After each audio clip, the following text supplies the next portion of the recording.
이제 4회의 강연 중에서 오늘이 3회째입니다.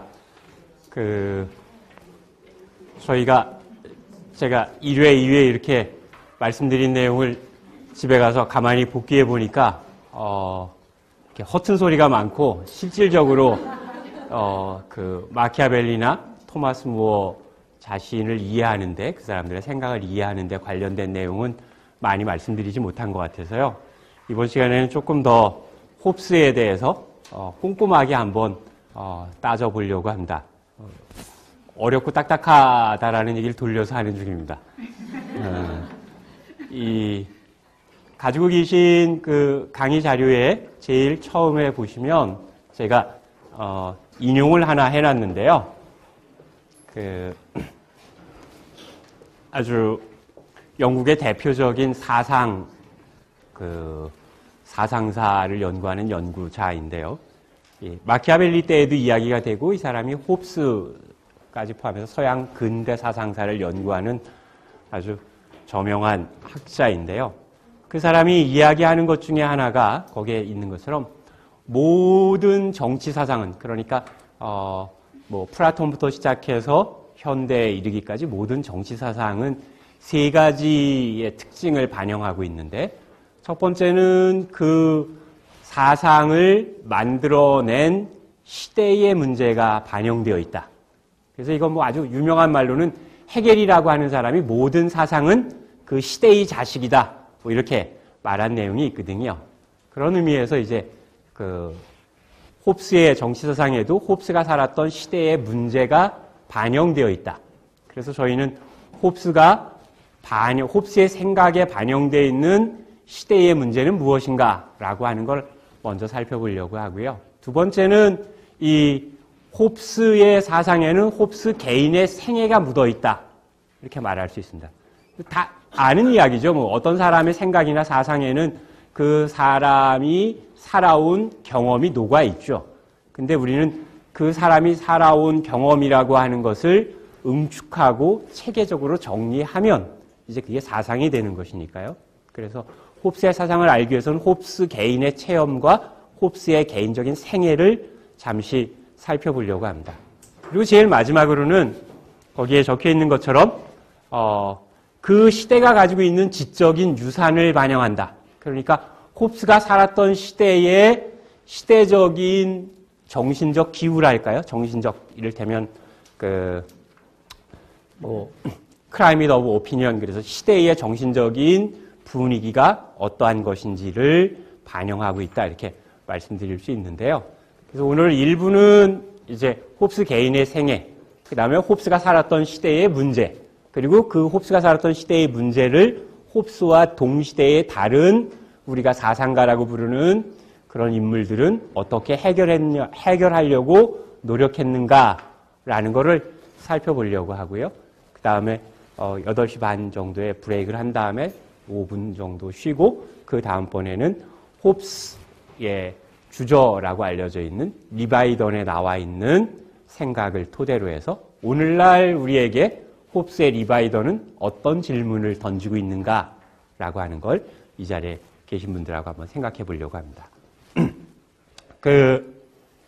홉스가 살았던 시대를 보기에 앞서서 홉스의 개인의 생애를 한번 보시면 굉장히 재미난데요. 홉스의 생물학적인 생물연대를 한번 보시면 놀라운 일이 있습니다. 이 사람이 1588년에 태어났어요. 그런데 이 홉스가 죽은 건 1679년에 죽었습니다.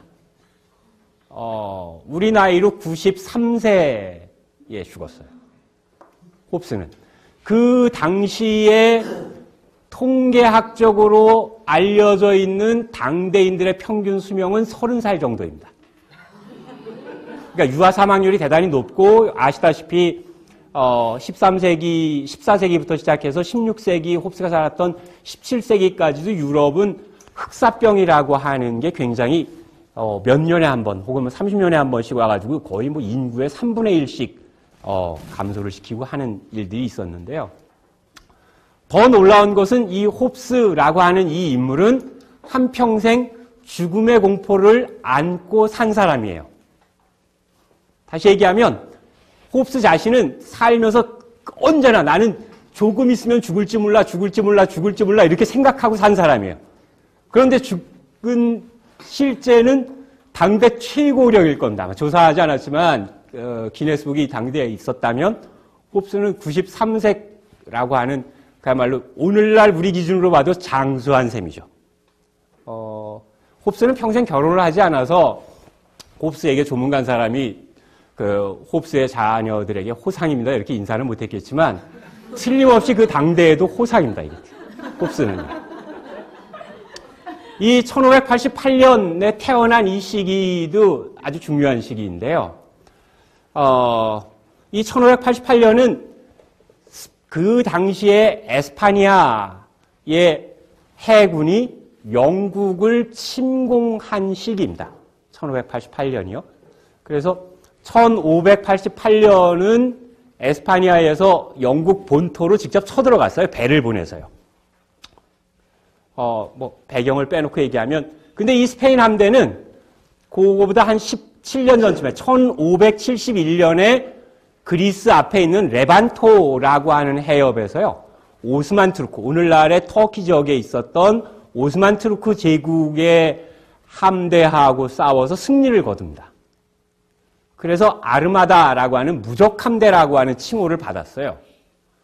그리고 이 무적함대라고 하는 스페인의 대해군이 영국을 쳐들어온다라고 하는 소문을 듣고 이 홉스가 살았던 데가 맘스베리라고 하는 곳인데요. 이게 우리가 알 수 있는 그 도시로 치면은 영국의 이름 들어보셨을 리버풀이라고 하는 항구 도시에서 비교적 가깝습니다. 한 200km 정도 떨어져 있는데요.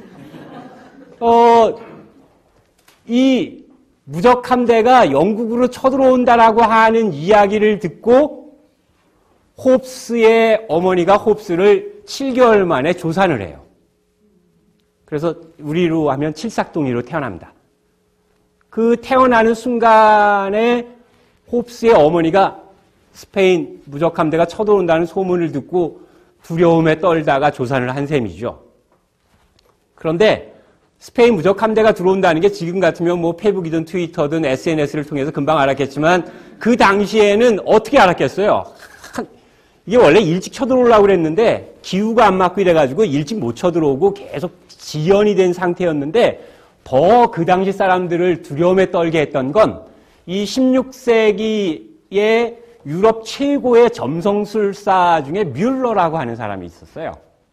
근데 이 뮬러라고 하는 사람이 우리나라로 치면 뭐 이제 무슨 뭐 백아무개 선생 뭐 이런 사람들이 이제 구군을 보잖아요. 구군. 거의 안 맞지만 아이가 구군을 봅니다. 해마다. 근데 뮬러가 뭐라고 예언했냐면 1588년은 유럽에서 보기 드문 재앙의 한 해가 될 것이다. 이렇게 미리 설레발을 쳐놨어요. 그래서 많은 사람들이 겁을 먹고 있는 상태에서 쳐들어온다고 하니까 조산을 하게 됩니다. 칠삭동이가 지금 같으면 인큐베이터가 있지만 그 시절엔 인큐베이터도 없잖아요. 그러니까 태어나는 순간 죽을 가능성이 대단히 높죠.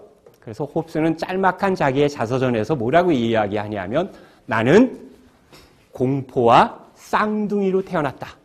이렇게 말합니다. 자기 어머니가 자기를 낳았을 때도 공포 때문이고 자기가 계속 잘 살 수 있을까 없을까라고 하는 생명에 대한 위험을 늘 느끼고 산 거죠. 그 다음에 쭉 사는데 이 홉스의 아버지가 또 재밌습니다. 이 토마스 홉스의 아버지는 토마스 홉스와 똑같은 이름이에요. 동명입니다. 동명. 아버지도 토마스 홉스인데요. 이 토마스 홉스는 실제로는 목사였는데 목사라기보다는 도박사에 가깝습니다. 도박사에. 설교하는 도중에 그 전날 도박하고 밤새 도박하고 덜 정신이 돌아와가지고 패 중에는 크로바가 으뜸 패입니다. 이런 얘기를 설교 중에 했어요. 그러니까 주변 교구에서 자격이 없는 목사라고 비난을 했을 거 아니에요. 우리가 왜 학교에 선생님이 뭐 문제 생기면 전체 선생님을 싸잡아서 이야기하잖아요. 그러니까 그 동네의 교구의 다른 목사가 이 토마스 토마스 홉스 목사, 아버지하고 싸워요. 싸우고 나서 혼쭐이 난 다음에 더 이상 창피해가지고 거기에 못 있겠다고 그러고 집을 나가요. 홉스가 한 9살, 10살 언저리에. 그리고 소식이 끊어졌어요. 이 아버지하고. 그래서 토마스 홉스가 당대에 인정을 받지 못한 많은 이유가 있는데요. 그 이유 중에 하나가 어떤 거냐 하면 토마스 홉스가 무신론자이기 때문이라는 소리가 있어요. 이제 우리가 뒤에 조금 더 살펴보시면 이해가 되는 부분들이 나오는데요. 제 생각에는 토마스 홉스가 종교에 대한 반감, 그리고 성직자에 대한 불신을 가질 수밖에 없었던 이유는 아버지 책임이 커요. 자기 아버지를 지켜보니까 아버지가 하는 꼴이 도저히 책임 있는 어른도 아니고 더더욱 하나님의 종이라고 말할 수도 없는 수준이었다는 거죠. 그래서 홉스는 나중에 하여간 그 무신론자의 그런 기운을 가지고 있는데요. 그리고 실제로 홉스의 아이디어가 그 다음에 가장 널리 수용된 것도 무신론자들에게예요. 그 다음에 홉스가 생애 중에 특기할 만한 건 홉스도 만만치 않은 지력의 소유자였습니다. 4살 때 그리스어 라틴어 굉장히 재밌다고 4살 때 그리스어 라틴어 굉장히 열심히 공부하고 심지어는 1621년에는 프란시스 베이컨의 개인 비서로 들어갔는데 하는 일이 뭐냐면 프란시스 베이컨이 쓴 영어 저작을 라틴어로 옮기는 일을 하는 개인 비서로 들어가요. 한 5년 정도 합니다. 그리고 프란시스 베이컨이 남긴 기록에 의하면 내가 내 밑에서 거느렸었던 비서 중엔 토마스 홉스가 으뜸이다. 뭐 이렇게 얘기할 정도로 아주 언어에 굉장히 탁월한 감각을 가지고 있습니다. 이 홉스가 가지고 있는 총기를 알아본 사람은 삼촌이에요. 삼촌이 알아본다. 삼촌이 프란시스라고 하는 사람인데요. 이 삼촌이 장갑 공장을 해서 큰 돈을 벌어서 옥스퍼드 대학을 보내줘요. 그 옥스퍼드 대학에서 5년 정도 이제 공부하는데요. 이게 하여간 아담 스미스 정도까지 영국에서 옥스퍼드 공부하고 케임브리지에서 공부한 사람 중에 해피하다 이렇게 말한 사람은 별로 없어요. 홉스도 옥스퍼드에 가기는 했으나 옥스퍼드에서 굉장히 지루해해요. 그 홉스 표현을 빌리자면 대학에 교사는 없고 반면 교사만 수두룩하다는 거예요. 저런 교수가 되어서는 안 된다. 저런 사람이 되어서는 안 된다라는 반면 교수만 수두룩하고 왜 그랬냐 하면 조금 이따 말씀 더 드리겠지만 홉스가 대학에 가서 보니까 대학교 선생들이 그리스어 고전을 공부하는데 그리스어 고전을 공부할 때 어떤 걸 가리키냐 하면 그리스에서 이를테면 뭐 네로는 폭군이다. 그다음에 줄리어스 시저 케사르라고 알려진 줄리어스 시저 이런 애들은 자기가 왕이 되려는 욕심으로 로마의 공화정을 말아먹은 놈이다. 이런 식으로 국가의 지도자급에 해당되는 사람들에 대해서 비난하는 거예요. 그리고 이제 그 당시에 그렇게 국가에 잘못하는 정치 지도자들은 처벌할 수 있다. 쫓아낼 수 있다. 우리식으로 얘기하면 왜 역성혁명 이런 얘기해서 잘못하는 애들 하늘이 노해가지고 뒤집어 엎고 갈아엎어야 된다고 하는 것처럼 대학에 가서 보니 그리스 고전을 배우는데 그리스 고전을 배우면서 레토릭이나 이런 걸 배우는 게 아니고 좀 더 심오한 인간의 본성의 문제 이런 걸 다루는 게 아니라 현상적으로 누가 정치를 잘했다 못했다 정치 못한 놈은 쫓아내야 된다 이런 식의 폭군 방벌론이라고 하는 표현이 있는데요. 폭군 방벌론만 굉장히 많이 가리킨다는 거예요.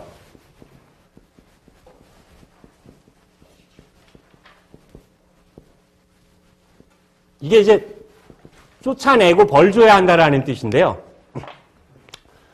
그래서 홉스는 대학 생활에서도 그다지 만족을 느끼지 못합니다. 그리고 대학 교수에 대해서 아까 말씀드린 것처럼 반감을 가지고 있어요. 그래서 저는 늘 이렇게 그 역사를 보다 보면 그 역사적인 인물의 의식의 속살을 들여다보는 게 중요하고 그 의식의 속살이라는 게 되게 감정이잖아요, 우리가. 그렇죠? 이 홉스의 의식의 속살을 들여다보면 홉스가 어린 시절에 가지고 있는 무책임한 아버지에 대한 감정 그리고 자기가 16살, 서양 나이로 16살에서 20살까지 대학에서 자기가 보았던 대학 교수들에 대한 감정이 홉스에게는 굉장히 중요한 원체험이었어요. 그래서 나중에 영국의 1640년에서 1660년까지 영국의 시빌 워라고 해서 그 내전이 일어났는데요. 그 내전 기간에 내전을 일으킨 책임을 져야 할 사람 중에 하나로 대학 교수를 뽑아요. 그 대학 교수 앞자리에 영국에 이렇게 내전이 일어나서 무정부 상태가 된 이유 중에 꼽는 또 한 명의 직업군이 성직자예요. 그래서 제가 이건 뭐 우리 공부하고 조금 다르지만 세속적으로 한번 생각해 봤어요. 세속적으로.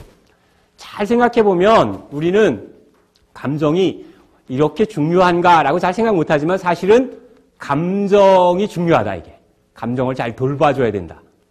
그래서 제가 개인적인 경험에 잘 빗대어서 생각해 보니까,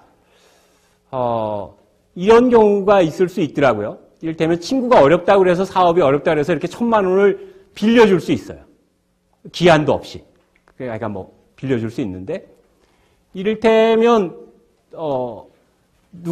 친구 뭐, 집안에 아버님, 어머님이 돌아가셔서 상이 나서 부주를 한다고 그래가지고 연락을 했는데 자기가 못 가니까 5만 원만 대신 넣어다오. 내가 일주일 후에 줄게. 이랬는데 일주일 후에 걔를 만났는데 5만 원을 안 주잖아요. 그러면 1,000만 원 빌려준 건 속상하지 않아요. 그런데 5만 원 안 갚은 건 두고두고 생각나요. 이 자식이 왜 안 갚지? 갚아야 되는데. 안 그런가요? 저만 그런가요? 그래서 조금 일반화하면, 사람이 살면서 태산에 걸려서 넘어지지 않고 돌뿌리에 걸려서 넘어지는구나. 그러니까 태산은 우리가 걸려서 넘어질 일이 없어요. 큰 이데올로기, 큰 이념, 이런 걸로 척지는 거 아니고요. 잘 보면 조직이나 운동이나 혹은 대의명분이 어떠하든 혹은 사람 관계에서도 사실은 작은 일에 의해서 갈라지게 되더라고요. 제가 홉스 보면서 학문과 별개로 세속적으로 세속적으로 이렇게 뭐 물리를 튀었다 이럴 때 쓰는 것처럼 세속적인 틈이 있다면, 사람은, 감정을 상하게 해서는 안 된다. 그걸 조금 더 일반화하면 사소해 보이는 일이 사실은 사소한 일이 아니라는 거예요. 우리가 가족과의 관계에서도 잘 보면 가족이니까 다 이해할 거라고 굉장히 사소한 실수를 굉장히 많이 해요. 그런데 잘 보면 그게 사소한 일이 아니에요. 그런데 스스로 사소하다고 생각하는 거죠. 그게. 그래서 사실은 사소하다고 보여지는 그 사소하지 않은 일들이 누적되어서 관계의 균열이 일어나고 대의가 깨지고 운동이 약화되는 것 같더라고요. 하나만 더 그냥 말씀드리면, 저도 대학 다닐 때 이렇게 서클을 갔는데, 이 서클이 지하실에 있어서 늘 언더 이렇게 불렀다고요. 이렇게 꼭 나쁜 짓을 해서 언더가 아니라 지하실에 있어서 언더라는 서클을 갔는데, 서클을 내가 어떻게 갔겠어요? 뭐 이영희 선생님의 무슨 뭐 책을 미리 읽고 간 게 아니라 간이 읽었던 건데 어떻게 갔을까 생각해 보니까 다 아름아름이에요. 내가 인간적으로 좋은 감정을 가지고 있는 선배가 대학에 가면 이런 정도는 공부를 하고 이런 책을 읽어봐야 되고 학과 공부에서는 충족시켜주지 않는 지적 희열과 실천적 문제의식을 알게 될 것이다. 사람 따라간 거라고요. 사람 따라. 사람과 사람의 관계는 처음에 이성적으로 맺어지는 게 아니라 사실은 감정이잖아요. 그렇죠? 그렇게 놓고 보면 틀림없이 홉스는 아버지가 보여준 모습을 성직자 일반의 모습으로 일반화했을 것이고, 자기가 옥스퍼드 모를랜 칼리지에서 만났던 대학 교수들을 대학 교수의 일반으로 일반화해서 생각할 수 있는 개연성이 충분히 있죠. 그리고 그들이 실제로 영국 사회에 부정적인 역할을 했다라고 생각하고. 자, 하나만 더 홉스의 생애와 관련해서 거기 책에 나와 있는 걸 말씀드리면요. 48쪽에 보시면 이 개인적인 친소 관계가 그 사람이 가지고 있는 세계관에도 큰 영향을 준다는 게, 홉스가 대학을 졸업하고 나서 그 캐벤디시라고 하는 귀족 가문의 가정교사로 들어가요. 그 집에 아들을 가리키는 가정교사로 들어가는데요. 이 캐벤디시라고 하는 사람은 나중에 디본셔 백작이라고 하는 자기를 받을 정도로 그 당시에 국왕을 지지하는 왕당파의 아주 중요한 거물이에요. 우리나라 한국 정치로 이야기하면 지금은 현장에서 은퇴했는데 JP 정도 돼요. JP 정도. 1인자는 아니나 생명력이 긴 그런 정치인 있잖아요. 이 캐벤디시가의 가정교사로 들어가는데요. 캐벤디시가의 가정교사로 들어가서 자연스럽게 두 가지 점에 친해져요. 하나는 이 사람이 아까 얘기한 대로 얼이라고 하는 자기를 봐줄 정도의 대단한 재력가일 뿐만 아니라 그 당시에 재력가들은 다 개인 서고가 있거든요. 무지 많은 책들과 만나게 됩니다. 자기가 옥스퍼드 대학에서 만난 책보다 더 많아요. 그 다음에 두 번째는 자연스럽게 정치적으로 왕당파 이데올로기에 경도되게 되죠. 보고 듣고 만나는 사람들이 주로 그러니까 그런 쪽이 자연스럽게 이 21살의 청년 홉스의 세계관을 지배하게 됩니다. 이 캐벤디시가의 가정교사로 있으면서 홉스는 유럽에도 2번 정도 여행을 가게 되는데요. 그게 그 당시에는 가정교사로 들어가면 그 집에 아이를 데리고 유럽에 2년이나 3년 정도 이렇게 유럽을 다니는 이를테면 견문 수학 여행이 하나의 과정이었어요. 혹시 아실런지 모르지만 아담 스미스도 글래스고우 대학에 교수하다가 그때 연봉이 300파운드 준다고 했는데 귀족에서 자기 아들 가르쳐주고 유럽에 한번 다녀오면 연봉 600파운드에 보너스로 3,000파운드를 더 주겠다. 어떻게 했겠어요, 아담 스미스가? 경제학. 과감하게 글래스고우 대학교에서 때려치고 갑니다. 갔는데 어린애 데리고 유럽에 갔으니 뭐 그게 재밌었겠어요. 유럽에 돌아다니는 도중에 너무너무 아담 스미스 개인은 무료한 거예요. 그 애는 유럽의 사교 클럽에 살롱에 가지고 춤추고 뭐 이런 거 하고 있고요. 그래서 아담 스미스가 국부론을 쓴 건 무료함 때문에 쓴 거예요. 무료함의 산물이 국부론이에요.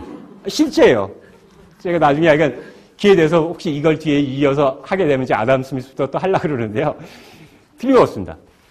마찬가지로 토마스 홉스도 영국에서 유럽 대륙으로 2번 이 캐벤디시의 아들이 이제 윌리엄 2세라고 해서 데리고 1600 언제 가냐면요. 1차로 1614년에서 15년에 유럽에 한번 가요.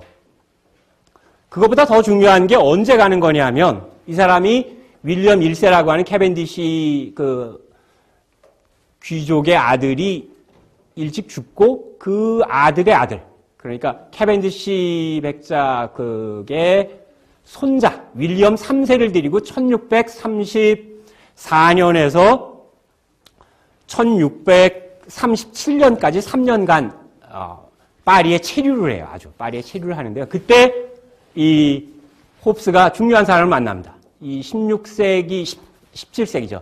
17세기 유럽 지성계에서 메르센느라고 하는 사람이 있는데요. 이 메르센느라고 하는 사람은 위대한 학자는 아니에요.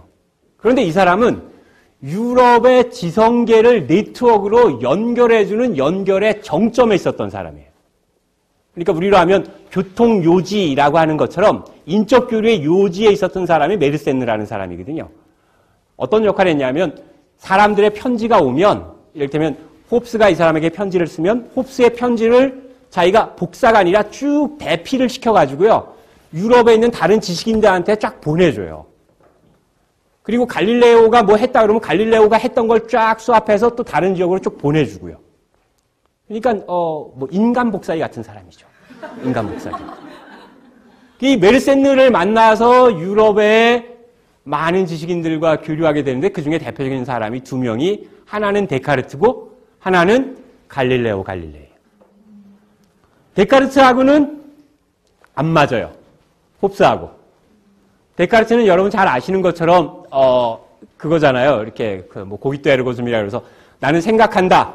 고로 걸어간다. 아니, 고로 존재한다. 이런 말 했잖아요. 그래서 데카르트가 그 말하고 난 다음에 데카르트 집 앞에는요, 굉장히 많은 사람들이 왔었어요. 그리고 데카르트 본 앞에서 나는 걸어간다. 고로 존재한다. 뭐 이렇게 하는 애도 있고요. 나는 노래한다. 고로 존재한다. 이런 식으로 해가지고 요즘 같으면 아이가 뭐 우리가 그 정본이 나오면 그 복사본은 더 웃기게 막 나오잖아요. 그런 것처럼 패러드물이 막 쏟아졌는데 데카르트는 정신과 육체라고 하는 것은 분리되어 있다라고 생각하죠. 그러니까 이원론적인 사고방식이고 내가 존재하기에 앞서서 생각하는 나가 먼저 있다. 이렇게 해서 뭐 우리가 잘 아는 것처럼 뭐 깊게 안 들어가고 짧게만 얘기하면 아주 그 이원론적인 사고방식, 관념론자 뭐 이런 말로 대표되는데요. 토마스 홉스는 이원론자예요. 홉스는 어떻게까지 얘기하냐면 인간의 의식이란 인간의 육체 운동의 산물이라고 생각했거든요. 정반대예요. 그냥 한마디로 얘기하면 홉스는 이원론적 유물론자고요. 데카르트는 이원론적 관념론자니까 데카르트하고는 논리적으로 아주 대척점에 있는데 이 1636년에 홉스에게 아주 중요한 인물은 갈릴레오였어요. 갈릴레오. 피렌체에 직접 찾아가서 갈릴레오를 만납니다. 그리고 갈릴레오가 이성의 힘으로, 그렇죠? 인간이 가지고 있는 여러 가지 재능 중에서 순수하게 인간이 가지고 있는 의식의 힘으로 자연세계의 비밀을 파헤친 거잖아요. 그렇죠? 아주 갈릴레오의 유명한 말 중에 우주란 수학적 언어로 쓰여져 있는 텍스트라고 말했거든요. 그러니까 갈릴레오는 수학이라고 하는 언어로 우주의 비밀을 파헤쳤다고 생각하고 자기는 성경을 신학자들이 성경의 비유적 해석을 해서 하나님의 뜻을 알아내듯이 자기는 수학적 언어로 쓰여있는 우주의 비밀을 찾아냄으로써 하나님이 이 세상을 창조하고 창조한 의미가 무엇인지를 해석해낸 사람이라고 생각했어요. 접근법만 다른 거죠. 그 갈릴레오가 가지고 있었던 수학적인 언어로 쓰여있는 텍스트로서의 수학이라고 하는 것에 매료됩니다. 다시 얘기하면 자연과학 방법론에 매료돼요. 이 토마스 홉스가. 그래서 토마스 홉스를 흔히 최초의 서양 근대 정치 사상가라고 말할 때 그 말은 홉스는 최초로 과학적 방법론을 사용해서 서양의 정치 철학의 문을 열었다. 이렇게 말하거든요. 그 과학적 방법론이 뭐냐면 오늘날 우리가 얘기하는 자연과학적 방법론이에요. 그리고 하나만 더 기억하시면 이 17세기는 오늘날 우리가 과학혁명이라고 부르는 과학상의 위대한 발견이 연속해서 일어난 시기였었거든요. 그러니까 이 당대의 과학혁명으로 일컬어질 만한 천문학과 역학 분야의 획기적인 사상의 전환, 새로운 패러다임의 전환을 홉스는 아주 충실하게 흡수하려고 노력합니다.